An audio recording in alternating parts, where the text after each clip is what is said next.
My child, let's step back to the moment this all began, just hours ago, when the night was still and the world seemed to hold its breath. A lone deputy was driving down a narrow, twisting road, the kind that weaves through empty fields and fades into shadow.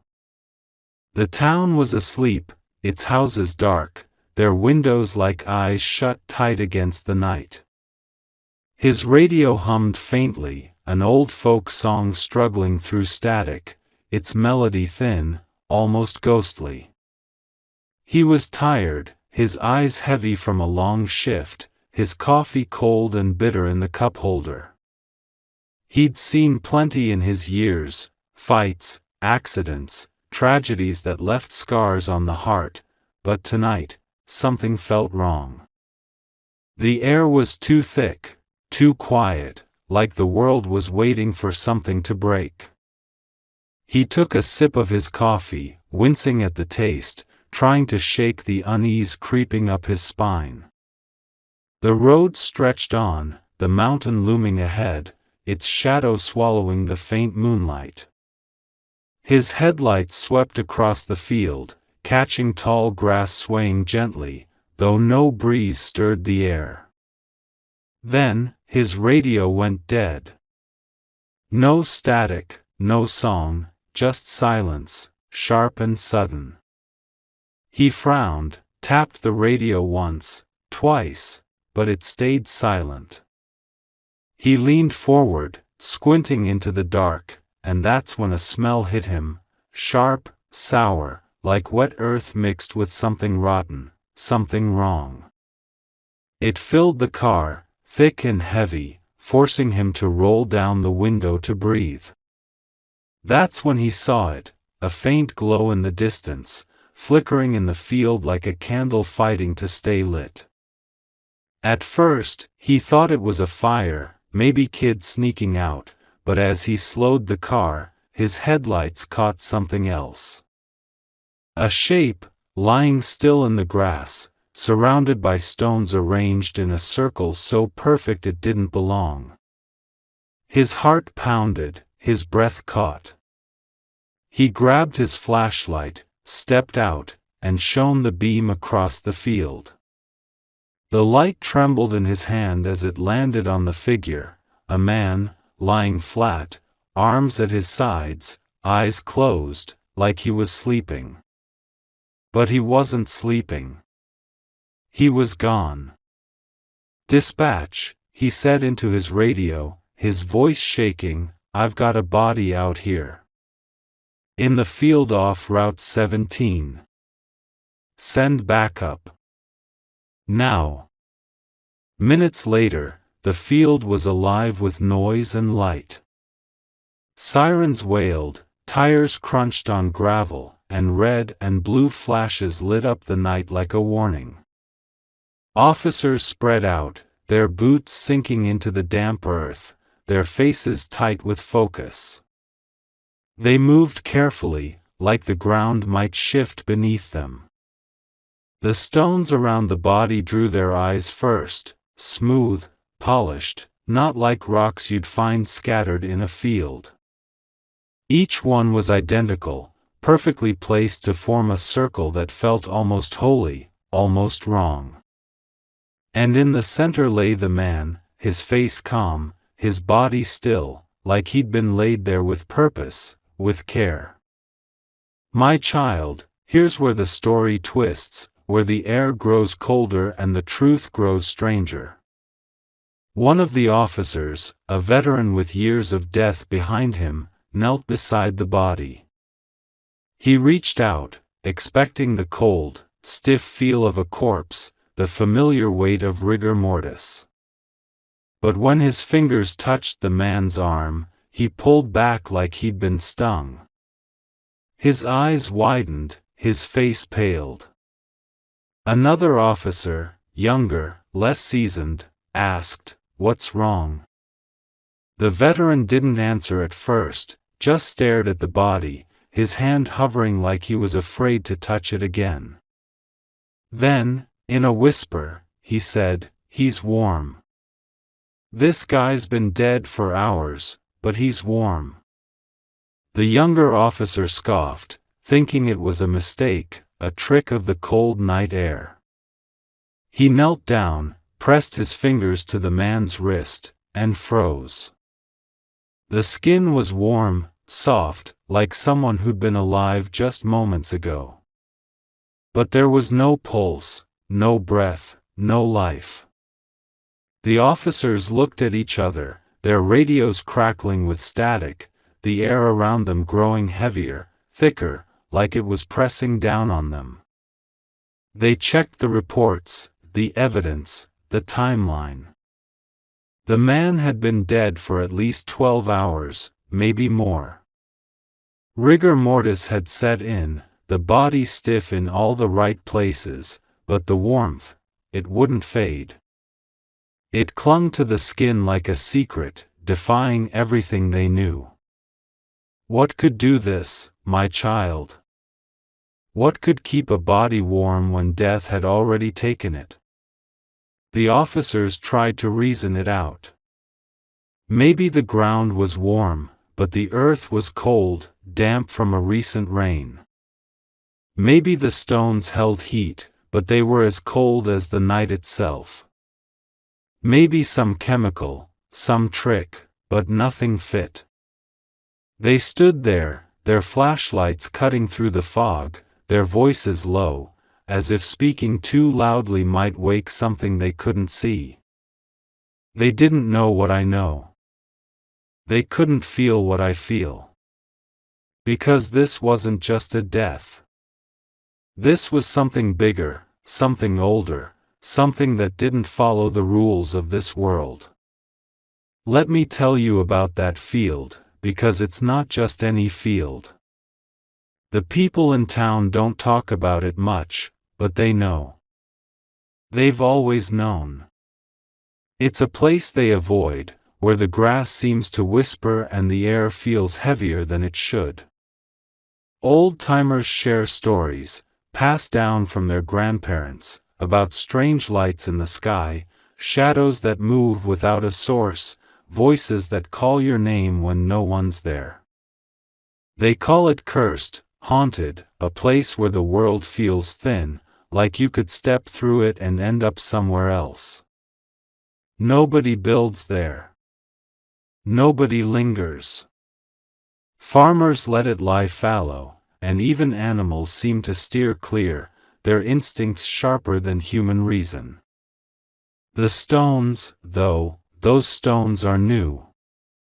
No one remembers seeing them before, not like this. They're too perfect, too smooth, like they were carved by hands that knew more than humans should. The officers noticed it too, no tire tracks, no footprints, no signs of anyone dragging those stones into place. They were heavy, far too heavy for one person to move, and there was no trace of machinery, no ruts in the earth. It was as if the stones had appeared, placed by something that didn't need to walk, didn't need to touch the ground. And the body in the center? It wasn't dragged, wasn't dropped. It was laid there, carefully, deliberately, like a piece of art, like a message. Who was this man, my child? I'll tell you soon, but first, you need to feel the weight of what happened here. This wasn't an accident, not a random tragedy. This was intentional, planned, carried out by something that doesn't answer to the laws of this world. The warmth in that body wasn't life, it was something else, something holding onto it, refusing to let it go cold. It was a sign, a mark, a warning written in the language of the unseen. The officers felt it, even if they didn't say it. The air was wrong, the silence too heavy, like the field itself was watching them, waiting. This presence, my child, wasn't human. It wasn't kind. It was old, older than the mountain, older than the stories whispered by the town. It moved in the shadows, unseen but felt, its weight pressing down on every heart in that field.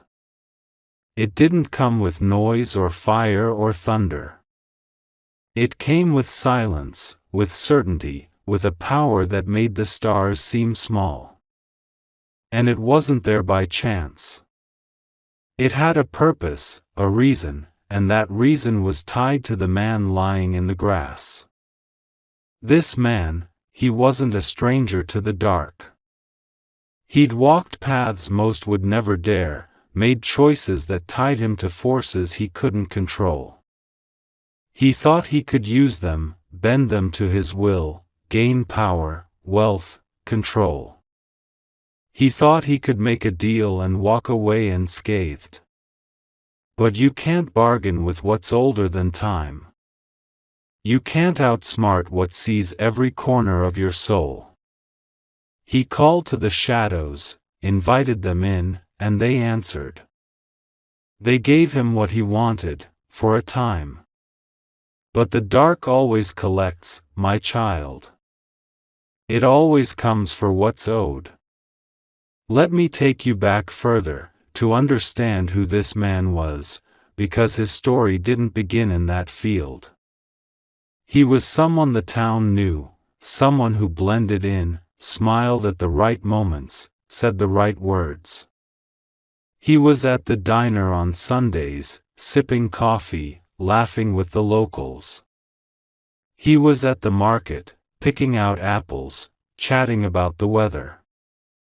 But behind his eyes, there was something else, something heavy, something hidden. He'd always been drawn to things he shouldn't, to secrets whispered in the dark, to promises of power that came with a price. He wasn't born evil, my child, but he chose it, step by step, decision by decision, until the shadows claimed him as their own. Years ago, he found something, or it found him. A book, maybe, buried in the attic of an old house, its pages brittle, its words strange. Or a voice in the night, low and smooth, promising things no human could offer. Or a dream that felt too real, too vivid, pulling him toward the field. It offered him things, success, influence, a life beyond the ordinary. And he took it. He spoke the words, made the promises, gave what was asked. At first, it worked. He rose higher than anyone expected, gained things others envied. People noticed, his new car, his sharp clothes, the way doors seemed to open for him. But every gift from the dark comes with a chain, and he didn't see it until it was too late. The town didn't know, not really. They saw the man they wanted to see, the neighbor, the friend, the one who always had a smile. But there were signs, small things they ignored. The way he'd disappear for days, coming back with eyes that didn't quite meet yours. The way animals shied away from him, dogs growling, cats hissing. The way the air seemed to change when he walked into a room, like a shadow followed him, just out of sight. He hid it well, but the truth always finds a way out. And it did, in that field. The night he died, it wasn't by chance. The stones, the circle, the warmth, they were a message, a signature, a warning. The dark had come to collect, and it didn't come with anger or chaos. It came with precision, with silence, with a power that left no room for doubt. The man had made a deal, and when he tried to break it, when he thought he could walk away, the shadows reminded him, you don't leave the dark. It leaves you. What did he do, my child? He betrayed the forces he'd called on. He took their gifts and tried to keep them, tried to run from the price. He thought he could hide in the town, blend in, live a normal life. But the dark doesn't forget. It doesn't forgive. It waits, patient as the earth, and when the time comes, it takes what's owed. That's what happened in that field. The collector came, not with fire or thunder, but with a quiet certainty, and it left a body behind, not as a victim, but as a sign. The officers didn't understand, not fully. They stood in that field, their flashlights trembling, their voices low. They felt it, the weight, the presence, the sense that something was watching. They checked the body again, hoping for answers, but the warmth only deepened the mystery. They looked at the stones, at the untouched ground, at the circle that seemed to hum with a power they couldn't name. They wrote their reports, took their pictures, but their hands shook, their hearts raced. They knew, deep down, that this wasn't just a crime scene. It was something more, something they'd never forget. The town felt it too, my child. By morning, the whispers had started. People gathered at the diner, at the gas station, at the church, trading stories about the field, about the man, about what it all meant. Some called it a curse, others a judgment, others something older, something they didn't have words for. Kids stopped playing near the field, their parents pulling them close when they passed by. The air felt different now, heavier, like the town itself was holding its breath, waiting for what might come next. And it didn't stop there. Strange things began to happen, small at first, easy to brush off. Lights flickered in houses that had never had problems. Dogs barked at nothing, their hackles raised, staring into the dark. People woke from dreams they couldn't explain, images of stones and shadows lingering in their minds. The town wasn't the same, not after that night. It was as if the presence in the field had left a mark, not just on the ground, but on every heart, every home. Let me tell you more about that field, because it holds secrets older than the town itself. Long before the houses were built, before the roads were paved, that field was a place of stories. The native people who lived here first spoke of it as a sacred place, a meeting point between worlds. They left offerings there, not out of worship, but out of respect, to keep the balance, to keep what lived there at peace.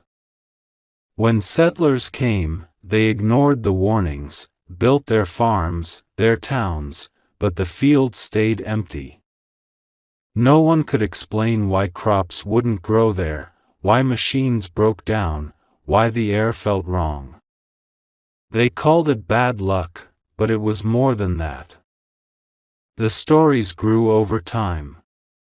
A hunter who went missing, his rifle found in the field, untouched. A child who wandered too close and came back speaking of voices no one else could hear. A farmer who tried to clear the land and woke to find his tools scattered, his fences torn down.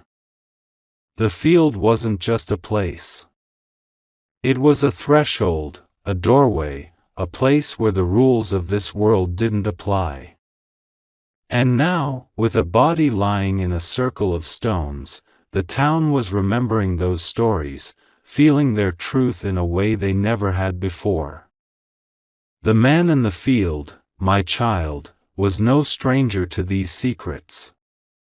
He'd heard the stories, maybe even laughed at them, but he was drawn to the field, to its power, to what it promised. He wasn't the first. Others had gone before him, seeking answers, seeking power, seeking things they didn't understand. Some came back changed, others didn't come back at all. He thought he was different, thought he could take what the field offered and walk away. He was wrong, and the price he paid was a warning, not just for him, but for everyone. But let's go deeper, my child, because this story isn't just about one man or one night. It's about the town, the people, the choices they make without knowing. The field has always been there, watching, waiting, a silent witness to the lives that unfold around it.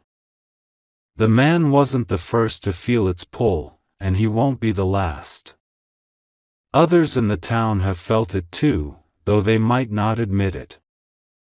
The teenager who sneaks out at night, drawn to the field's edge, feeling a thrill he can't explain. The old woman who prays harder when she passes by, her fingers clutching a cross. The farmer who avoids it, though he can't say why. The field calls, not loudly, but quietly, persistently, like a whisper you can't ignore. And the town has its own shadows, my child. The man in the field wasn't alone in his choices. Others have walked similar paths, maybe not as far, maybe not as dark, but close enough to feel the chill. The shopkeeper who lies to make a sale, the neighbor who spreads gossip to feel powerful, the parent who turns a blind eye to their child's pain, they're all steps, small steps, toward the same edge. The dark doesn't always come with stones and circles. Sometimes it comes in whispers, in choices, in moments you think don't matter. But they do. They always do. The officers who found the body, they felt it too. They went back to their station, wrote their reports, tried to move on, but the field stayed with them.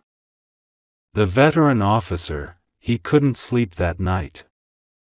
He kept seeing the stones, feeling the warmth, hearing the silence that wasn't silent. The younger officer, he laughed it off at first, but days later, he found himself driving past the field, slowing down, staring into the dark. They didn't talk about it, not really, but it changed them. It changed everyone who was there that night. The town changed too. The whispers grew louder, the stories wilder. People started locking their doors at night, something they'd never done before. Kids were told to stay away from the field, but some didn't listen. They'd sneak out, daring each other to step inside the circle, to touch the stones, to see if they felt it too. And they did, maybe not the warmth, maybe not the presence, but something. A chill, a weight, a feeling that made them run home and hide under their blankets. The church became fuller on Sundays, people seeking answers, seeking comfort. The pastor spoke of faith, of light, of trusting in something greater, but even he glanced toward the field when he thought no one was watching. The diner became a hub of stories, each one stranger than the last. An old man swore he'd seen lights in the field years ago, lights that moved like they were alive. A woman claimed she'd heard her name called from the grass, though she'd never told anyone. A child drew a picture of the stones, unprompted, and his mother burned it, too afraid to ask where he'd seen them. The field became a legend, but it was more than that. It was a mirror, reflecting the town's fears, its secrets, its choices. The man in the field, his name came out eventually, whispered at first, then shouted in headlines. People gasped, shook their heads, said they'd never have guessed. But some weren't surprised. They'd seen the shadow in his eyes, felt the unease when he was near. They hadn't known what it was, not then, but now they did. He'd walked with the dark, and the dark had claimed him. His story spread beyond the town, carried by news trucks and curious reporters. They came with cameras, with questions, with theories that didn't come close to the truth. They talked of cults, of serial killers, of science gone wrong. They didn't understand, couldn't understand. The field wasn't a crime scene.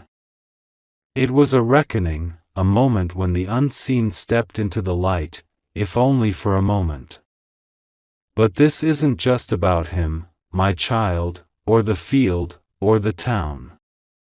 This is about you, about the choices you make, the paths you walk. The man in the field thought he could play with the dark and walk away. He thought he could take without giving, gain without losing. He was wrong, and his story is a warning, carved in stone, written in warmth that shouldn't be there. It's a sign that the dark is real, that it watches, that it waits. But it's also a sign that the light is real, stronger, eternal. Your life, your path, your destiny, it's not written by the shadows. It's written by something greater, something that's been there since before the world began. I have a plan for you, a purpose that no mistake, no failure, no darkness can undo. Before you were born, before the stars were set in the sky, I knew you. I wrote your story, not with ink or stone, but with love, with intention, with a power that nothing can break. When I open a door for you, a chance, a moment, a new beginning, no one can close it. Not fear, not doubt, not the whispers of the night. And when I close a door, when I end a season or turn you away from a path, it's not to hurt you. It's to protect you, to guide you toward what's meant for you. You might not see it now. The world might feel heavy, the path unclear, the answers far away. That's okay. Faith isn't about seeing every step.